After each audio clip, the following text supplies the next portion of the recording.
So কি অবস্থা শিক্ষার্থীরা, আজকে তোমাদের জন্য হচ্ছে আমরা নবম দশম শ্রেণীর পরিমেটের 16.1 এটা নিয়ে আসছি। মূলত বিশেষ করে এটা হচ্ছে সামনে যে হচ্ছে অর্ধবার্ষিক পরীক্ষা আছে ক্লাস 9-এর, তাদেরকে উদ্দেশ্য করে। কারণ ক্লাস 9-এর অর্ধবার্ষিক পরীক্ষাতে প্রায় অলমোস্ট সব স্কুলেরই এই 16.1টা থাকতেছে। এবং মজার বিষয় মজার বিষয় হচ্ছে এখান থেকে একটা সৃজনশীল তো থাকবে, প্লাস হচ্ছে অনেক ধরনের সংক্ষিপ্ত প্রশ্ন থাকতে পারে। তো এই অধ্যায়টা অনেক ইম্পর্টেন্ট। আর আর আরেকটা বিষয় হচ্ছে এখানে অঙ্ক কিন্তু বেশি নাই। তুমি অনেক অধ্যায় করবা, দেখবে যে অনেক অঙ্ক করে ফেলতেছো, কিন্তু সৃজনশীল আসার সম্ভাবনা খুব কম থাকে। আর এখানে হচ্ছে অঙ্ক আছে মূলত 16টা বা 17টা, 16-17টা না, আরও কম, 9টা না 10টা জানি অঙ্ক আছে, কিন্তু তার মধ্যে থেকে তুমি কমন পেতেছো। তো সব কিছু মিললাই, এবং তাছাড়া এই অধ্যায়টা এসএসসি পরীক্ষার জন্য ইম্পর্টেন্ট। ঠিক আছে, তো আমরা শুরু করি। তো আমরা যেটা শুরু করতেছি এটা হচ্ছে মূলত পরিমিতি। পরিমিতির হচ্ছে 4টা পার্ট, সেগুলো হচ্ছে তোমার 16.1, 16.2, 16.3, 16.4 এবং 16.1 যেটা যেটা আজকে আমরা করবো সেটা হচ্ছে ত্রিভুজ রিলেটেড। ত্রিভুজ রিলেটেড 16.2 হচ্ছে চতুর্ভুজ,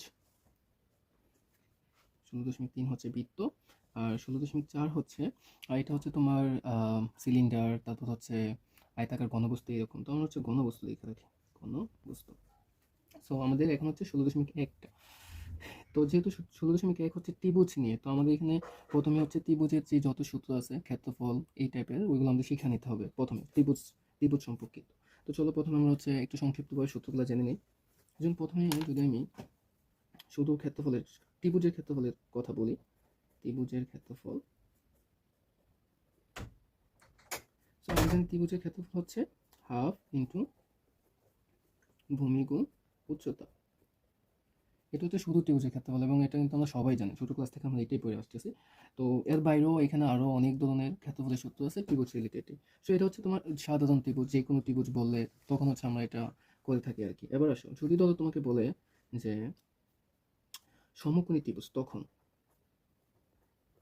সমকোণী ত্রিভুজ, এখানে সবগুলাই ক্ষেত্রফলের সূত্র হবে, হ্যাঁ, মোটামুটি। তো সমকোণী ত্রিভুজের বেলা এই ক্ষেত্রে তোমার হাফ ইন্টু ভূমি গুণ উচ্চতা, সেম, হ্যাঁ, ভূমি গুণ উচ্চতা।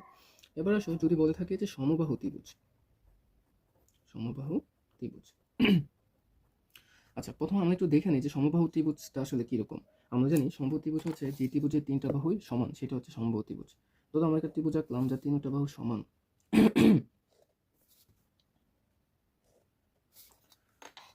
A B C.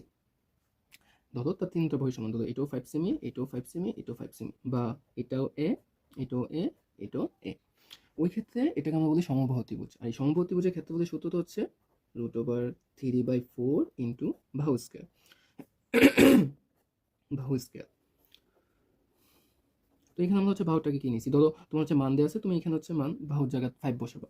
আবার যদি ধরো এ, যেমন আমাদের হচ্ছে বইয়ের সূত্রতে এ দিয়ে শিখেছি আমরা, এবং বইলা থাকে যে √3/4 ইন্টু এ স্কয়ার। সো আমি যদি যে এ বসে, তো এটা হবে এ স্কয়ার। তো এটা হচ্ছে কার ক্ষেত্রফল? সমবাহু ত্রিভুজের ক্ষেত্রফল। এবার আসো, যদি তোমার হচ্ছে সমদ্বিবাহু ত্রিভুজ থাকে, সমদ্বিবাহু, একটা বিষয় কি, মানে আমরা তো হচ্ছে ছোট ক্লাস থেকে ত্রিভুজের ক্ষেত্রফল বলতে এই যে হাফ ইন্টু ভূমি গুণ উচ্চতা শিখে আসতাম, কিন্তু আসলে তো তা না। এখানে মূলত আমরা ত্রিভুজ রিলেটেড যেই হায়ার লেভেলের ম্যাথগুলো আছে মোটামুটি ওইগুলো সলভ করবো। তাই ওই টাইপের যত সূত্র আছে, অর্থাৎ মোটামুটি যে মাধ্যমিক স্তর পর্যন্ত ত্রিভুজ রিলেটেড যত সূত্র আসতে পারে এখানে ওইগুলো আলোচনা করা হয়েছে, এবং তোমাদের 16.1-এ ওইগুলো নিয়েই হচ্ছে মোটামুটি হচ্ছে ম্যাথগুলো দেওয়া হয়েছে। এবার আসো, যদি সমদ্বিবাহু ত্রিভুজ থাকে, তার আগে আমরা হচ্ছে একটু দেখে নিই সমদ্বিবাহু ত্রিভুজটা কিরকম। সমদ্বিবাহু ত্রিভুজ হচ্ছে যে ত্রিভুজের 2টা বাহু সমান। তো আমি একটা রেড পেন দিয়ে আঁকি।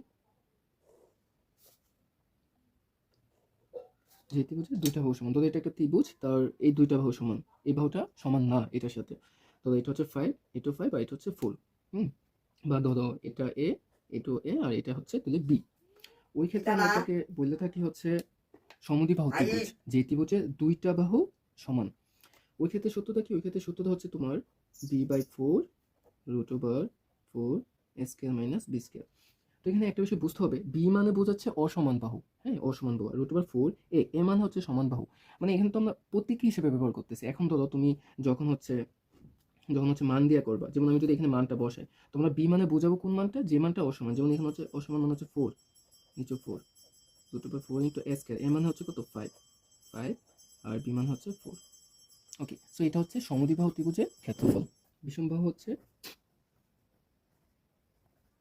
যে ত্রিভুজের 3টি বাহুই অসমান, অর্থাৎ ধরো তুমি এমন একটা ত্রিভুজ আঁকলা যার 3টা বাহুই অসমান। জাস্ট লাইক এরকম এ বি সি, এটা তো 3, এটা হচ্ছে 4, আর এটা হচ্ছে 5 ধরে নিলাম। তো এখানে কি তিনটা বাহু সমান, এবং আমি যদি লেটার বসাই তাহলে তো এটা হচ্ছে এ, এটা হচ্ছে বি, আর এটা হচ্ছে সি। সো ওই ক্ষেত্রে আমার ক্ষেত্রফলের সূত্রটা কি হবে? ওই ক্ষেত্রে ক্ষেত্রফলের সূত্রটা হচ্ছে তোমার root over s, s minus a, s minus b, s minus c. তো এখানে একটা কোশ্চেন থেকে যেতেছে যে ভাই এসটা কি? এস হলো অর্ধ পরিসীমা, অর্ধ পরিসীমা। এবং এই এসটা আমরা কীভাবে বের করব? আমরা জানি পরিসীমা হচ্ছে সবগুলো বাহুর যোগফল, যেহেতু এটা ত্রিভুজের পরিসীমা, তার মানে এখানে হচ্ছে তোমার 3টা বাহুর যোগফল। তো অর্ধ পরিসীমা কি হবে? ওই যে পরিসীমাটা আসবে সেটাকে আমার অর্ধেক করতে হবে, অর্থাৎ 2টা ভাগ দিতে হবে। তার মানে এই অর্ধ পরিসীমা হবে, যেহেতু এখানে 3টা বাহু আছে, 3টা বাহুর যোগফল ভাগ 2। ঠিক আছে, এখন তুমি যদি মান বসো, মান বসাইলেও পারো, যেমন 3 যোগ 4 যোগ 5 ভাগ 2, এবং যেটা আসবে এক্ষেত্রে কত আসতেছে? 3 4 7, 7 আর হচ্ছে 5 12 ভাগ 2 সমান সমান 6। তাহলে আমি যদি ক্ষেত্রফলের মানটা বসাই, যদি মানে ক্ষেত্রফলের জায়গায় যদি মানটা বসাই, যে ক্ষেত্রফল, সো কী হবে? রুট ওভার সূত্র কি এস ইন্টু এস মাইনাস এ। সো এস মানে কত? এস মানে তো হচ্ছে 6, তার মানে হচ্ছে 6, তারপর আবার কি এস মাইনাস এ, অর্থাৎ 6 মাইনাস এ মানে হচ্ছে প্রথম বারোটা মানে 3, তারপর এস মাইনাস বি, তার মানে 6 মাইনাস 4, তারপর হচ্ছে এস মাইনাস সি, তার মানে 6 মাইনাস 5, তারপর যেটা আসে আর কি ক্যালকুলেশন করে। তো হচ্ছে এটা হচ্ছে এই বিষমবাহু ত্রিভুজের ক্ষেত্রফলের সূত্র। ওকে, সো এবারে আমরা যেটা শিখবো সেটা হচ্ছে তোমার এমন একটা ত্রিভুজ যেখানে তোমার হচ্ছে 3টা বাহুর মান দেওয়া নাই। ওই ক্ষেত্রে কি, ধরো তোমার একটা বাহু আছে, আরেকটা বাহু আছে, তার মাঝখানে কোণের মানটা দেওয়া আছে, ওই ক্ষেত্রে তুমি কিভাবে ক্ষেত্রফলটা বের করবে? ওই ক্ষেত্রে ক্ষেত্রফলটা হচ্ছে তোমার half into a into b into sine theta. ঠিক আছে, আমি যদি এটাকে হচ্ছে লিখি তাহলে এটার সংজ্ঞাটা বা হচ্ছে তোমার নামটা হবে এরকম, যে দুই বাহু এবং এদের অন্তর্ভুক্ত কোণ, অন্তর্ভুক্ত কোণ দেওয়া থাকলে, হ্যাঁ, ওই ক্ষেত্রে হচ্ছে সূত্রটা কি, যে half into a into b into sine theta. মানে তোমার যে দুইটা বাহু থাকবে, ধরো তোমার এই বাহুটার মান ছিল 4 আর এই বাহুটার মান হচ্ছে 6, আর থিটা মানে যে কোণটা বলা আছে 60°, তাহলে হচ্ছে তুমি যদি ক্ষেত্রফলটা বের করো তাহলে হবে half into 4 into 6 into sign 60°, এবং ক্যালকুলেটরে বসে যেটা পাইবা সেটা হচ্ছে তোমার আনসার। তার মানে এটা হচ্ছে কিসের সূত্র? দুইটা বাহু এবং এদের অন্তর্ভুক্ত কোণ দেওয়া থাকলে। ওকে, সো তারপরে আমাদের আর কি, ওকে মোটামুটি এগুলাই। তার মানে আমরা এই অধ্যায়ের অর্থাৎ 16.1টা করতে গেলে আমাদের এই সূত্রগুলো লাগবে, যে কখন আমরা তো আগে সব ক্ষেত্রে হচ্ছে হাফ ইন্টু ভূমিগুণ উচ্চতা বসাতাম, এখন সব ক্ষেত্রে আমরা হাফ ইন্টু ভূমিগুণ উচ্চতা বসাবো না। কখনো সমবাহু বললে সমবাহুর ক্ষেত্রফল সূত্র, সমদ্বিবাহু বললে সমদ্বিবাহুর, যদি বিষমবাহু হয়ে থাকে বিষমবাহু। তো আমাদের হচ্ছে সেটা অঙ্ক দীক্ষা, যখন অঙ্ক আসবে সেই অঙ্ক বুঝে আমাদের ধরতে হবে যে সেটা হচ্ছে কোন ত্রিভুজ, দেন হচ্ছে আমরা সূত্র অ্যাপ্লাই করবো।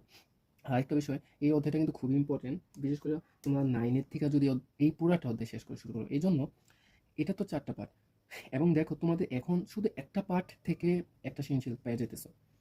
সেম অর্ধবার্ষিকের প্রয়োজন বার্ষিক দিবা 9-এর, তো সেখানে হয়তো 16.2 থাকবে। কিন্তু তুমি যখন এসএসসি পরীক্ষা দিবা, এখন যারা 9-এ আসো, তোমাদের কিন্তু সবটা মিলে একটা সৃজনশীল আসবে, ওই ক্ষেত্রে কিন্তু অনেক টাফ হয়ে যায়।